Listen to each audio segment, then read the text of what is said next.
Hello students, it's your economics class and today we will discuss chapter 7 aggregate demand and supply of macroeconomics. Earlier we have discussed aggregate demand and today we will discuss aggregate supply. Aggregate supply, it is just like supply we have read in previous class. Aggregate supply it means sum of. Clear? Aggregate it means sum of.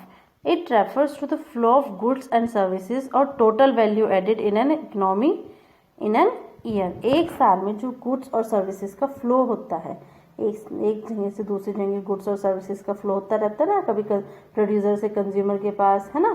तो ये क्या है आपका, this is aggregate supply. Total value added, और इसको दूसरा नाम दे देते हैं कि टोटल वैल्यू एडेड जितनी भी होती है एक इकोनॉमी में एक साल में, वो होती है आपकी एग्रीगेट सप्लाई. जैसे कि हम जानते हैं कि जो आपकी नेशनल इनकम होती है वो net value edited factor cost होती है ना. Net value edited factor cost हमारी नेशनल इनकम होती है. इसीलिए हम, और इसमें भी हम क्या निकाल रहे हैं, टोटल वैल्यू एडेड, है ना, एक साल में टोटल वैल्यू एडेड. तो ये क्या है, यही हमारी क्या होता है एग्रीगेट सप्लाई. ये किसके इक्वल होती है, ये हमारी नेशनल इनकम के इक्वल ही होती है, जिसको कि हम वाई से रिप्रेजेंट करते हैं. A S is always equals to Y. और AS जो होता है, AS is also equals to consumption plus saving. Clear? Here AS is equals to value added is equals to income generated. Income generated किससे होगी, या तो consume करेंगे plus saving. तो AS is equals to C plus S, और AS is always equals to Y. AS is always equals to Y. क्योंकि Y के equal क्यों है, क्योंकि अगर हम बात करते हैं AS is equals to C plus S, what we are talking here, AS is equals to C plus S. अगर हम बात करते हैं, क्योंकि हम अगर हमारी इनकम है, इनकम में से हमारे दो हिस्से होंगे, एक तो या तो हम कंज्यूम करेंगे या फिर हम करेंगे सेव. तो इनकम हमारी कंजम्पशन प्लस सेविंग के इक्वल होगी. तो हमारी, जैसे मैंने कहा है आपकी कि y किसके इक्वल होता है, y में या तो कंजम्पशन होगा या सेविंग होगा, है ना. y is equals to C plus S. ऐसे ही हमारा AD भी किसके इक्वल होता है, सॉरी AS भी किसके इक्वल होता है, AS किसके इक्वल होता है, कंजम्पशन प्लस सेविंग, और जो कि y के इक्वल भी होता है.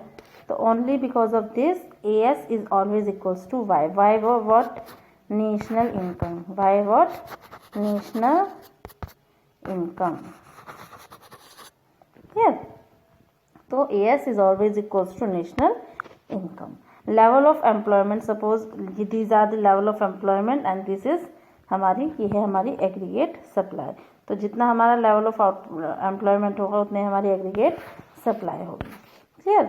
एग्रीगेट सप्लाई के कुछ पॉइंट्स पढ़ लेते हैं. जैसे एग्रीगेट सप्लाई जो है वो हमेशा ओरिजिन से स्टार्ट होती है.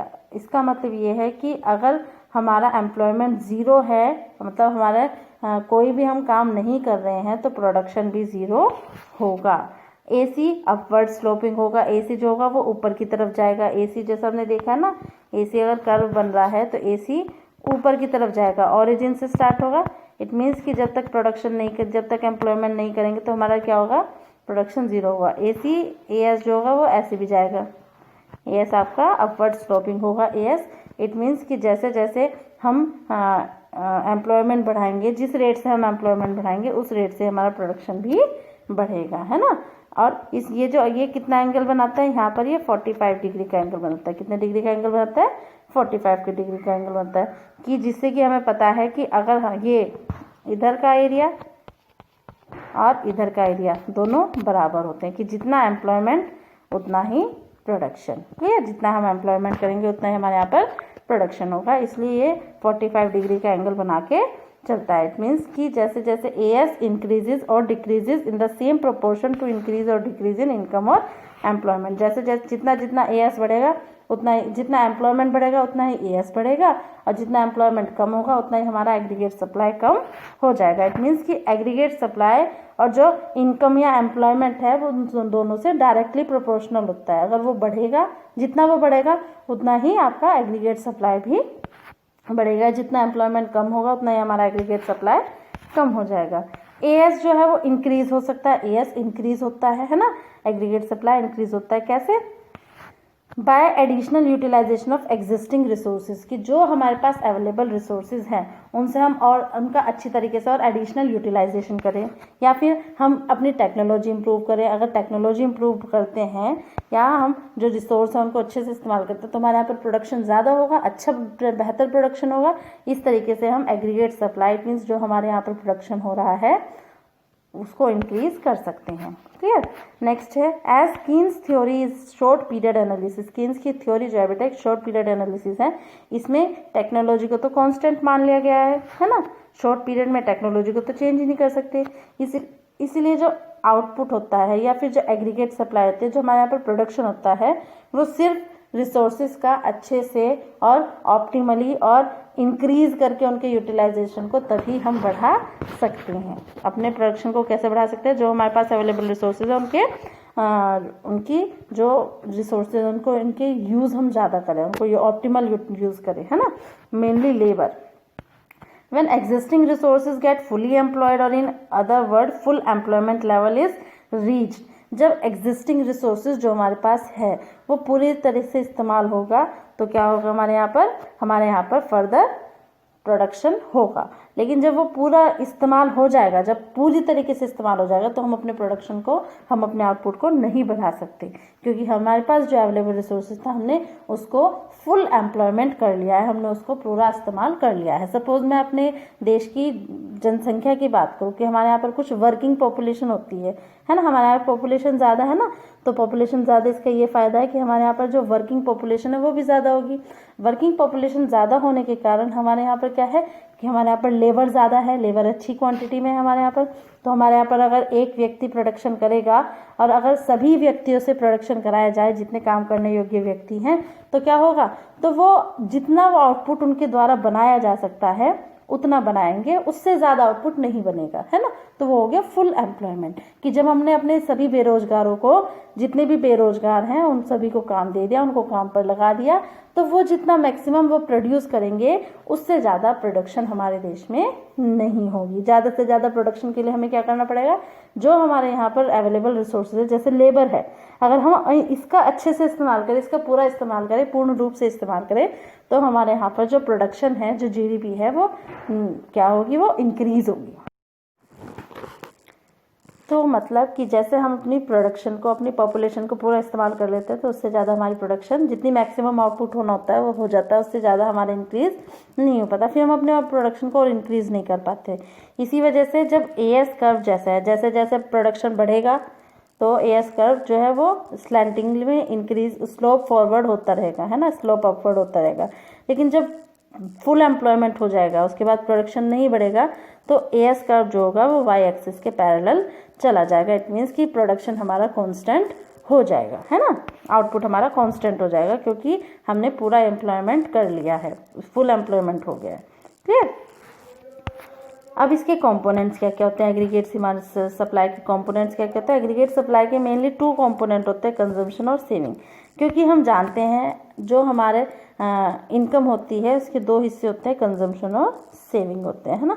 तो ऐसे एग्रीगेट सप्लाई के भी, क्योंकि हमारी इनकम ही किसके इक्वल है, मैंने बताया था ना, AS is always equals to Y. AS हमेशा किसके इक्वल होती है, वाई के इक्वल।